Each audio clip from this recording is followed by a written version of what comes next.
கர்த்தரும் இரட்சகருமாகிய இயேசு கிறிஸ்துவின் இனிதான நாமத்தினால இயேசு கிறிஸ்துவின் அற்புத ஒளித்தின் மூலமா அந்த அன்பு சகோதரிக்கு கர்த்தர் செஞ்ச சாட்சியை, அற்புதமான சாட்சியை உங்களோட பகிர்ந்து கொள்வாங்க. அவங்க சொல்றதை அவங்க வாயினால கேளுங்க. கர்த்தருக்கு சோஸ்திரம். என்னுடைய கணவர் கொஞ்ச நாளைக்கு முன்னாடி வேலை இல்லாதபடி இருந்தாங்க. அதுக்கு பிற்பாடு இந்த அண்ணன் வந்து மாதம் மாதம் வந்து ஜெபம் பண்ணுவாங்க. ஓசைக்கூடத்தில் எனக்காக ஜெபம் பண்ணாங்க. ஃபோன் பேசி ஜெபம் பண்ணாங்க. நானும் ஜெபித்தேன். இப்போது என் கணவர் நிரந்தரமாக வேலைக்கு போய் கொண்டிருக்கிறார்கள். கர்த்தருக்கு கொடான கொடி சோஸ்திரம். அதுக்கு பிற்பாடு வீடு கட்டுறதுக்காக நான் ஜெபித்து கொண்டிருந்தோம்.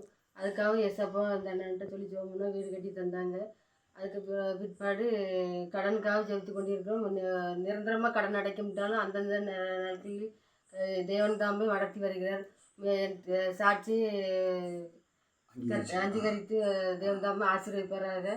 மட்டும் நடத்தின தேவன் இன்னும் நடத்துவாராக. ஆமென். அன்பு சகோதரியோட சாட்சி மற்றவங்களுக்கு ரொம்ப பிரயோஜனமாக இருக்குன்னு விசுவாசிக்கிறேன். அதனால் கடன் இல்லாத சகோதர சகோதரி, கடனோட இருக்கிற சகோதர சகோதரிலும், வேலைக்கு போகாத கணவர் இருக்கக்கூடிய சகோதர சகோதரிலும் ஜெபிங்க. உங்களுக்கும் இந்த ஜெப உதவி தேவைன்னா என்னோட டிஸ்கிரிப்ஷனில் நம்பர் கொடுத்துருக்கேன். நீங்கள் ஃபோன் மூலிமா நினச்சிடலாம், ஜெபிக்கலாம். கர்த்தர் உங்களுக்கு கிரி செய்வார். அதனால் கர்த்தர் தாமே இந்த சாட்சி அங்கீகரிச்சிருக்கா. கர்த்தருக்கு ஸ்தோத்திரம், கர்த்தர் நன்றி செலுத்துறேன். உங்களே சாட்சி உள்ள வாழ்க்கையை கர்த்தர் வாழ. ஆமென்.